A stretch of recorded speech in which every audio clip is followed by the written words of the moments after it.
जय हिंद दोस्तों। देखिए 2024 को अगर हम लीप ईयर ना कहकर उसको लीक ईयर बोले तो इसमें कोई हर्ज की बात नहीं होगी, क्योंकि इसका कारण है। और कारण ये है कि यूपी पुलिस का पेपर लीक हुआ है, यूपी ARO का पेपर लीक हुआ है, BPSC टीचर का पेपर लीक हुआ है, झारखंड पब्लिक सर्विस कमीशन का पेपर लीक हुआ है, वेस्ट बंगाल फूड SI का पेपर लीक हुआ है और न जाने कितने सारे पेपर लीक हुए हैं। क्या कर रही है ये एजेंसियां हम लोगों के साथ? क्यों हम गरीब किसान मजदूर के बच्चों के साथ ये घोर अन्याय हो रहा है?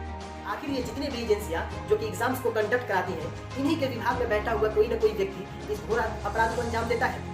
क्या हम गरीब हैं, हमारे पास पैसा नहीं, तो क्या हम अपनी मेहनत के बदौलत एक नौकरी नहीं ले सकते? तो सरकारें आके हमको क्यों नहीं कह देती, ये एजेंसियां हमको आकर क्यों नहीं कह देती कि यदि आपके पास पैसा नहीं है तो आप नौकरी नहीं ले सकते?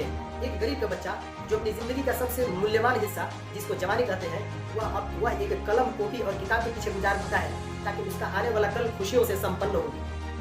आपको क्या लगता है, ये जितने भी खरीदो फरोख्त के माध्यम से जो सरकारी विभागों में जाएंगे, क्या ये भ्रष्टाचार को बढ़ावा नहीं देंगे? वर्तमान सरकार बहुत सारी गारंटियां देती है, तो हमको भी ये गारंटी के तौर पे संविधान में संशोधन किया जाए और उसमें एक आर्टिकल जोड़ा जाए और ये लिखा जाए कि जितने भी लोग पेपर लीक के मामले में इन्वॉल्व होंगे उनको केवल और केवल फांसी दी जाएगी। क्योंकि ये गरीब का बच्चा जब वो एग्जाम्स दे करके आता है और जब उसको पता चलता है कि उसका पेपर लीक हो गया, उसको महसूस होता है कि उसके घेर पर किसी ने छुरी चला दिया हो। मैं अंत में आपसे एक ही बात बोलना चाहूँगा कि आप जितने भी लोग हैं जो कि चाहते हैं कि आपके अधिकारों को नहीं कुचला जाए, तो आप बोलिए, आप इन करप्ट एजेंसियों के खिलाफ बोलिए, आप उन करप्ट लोगों के खिलाफ बोलिए जो कि सरकारी विभाग में रहकर करप्शन को बढ़ावा देते हैं। कम से कम बोल नहीं सकते तो जो बोल रहा है उसको तो प्रोत्साहित कीजिए।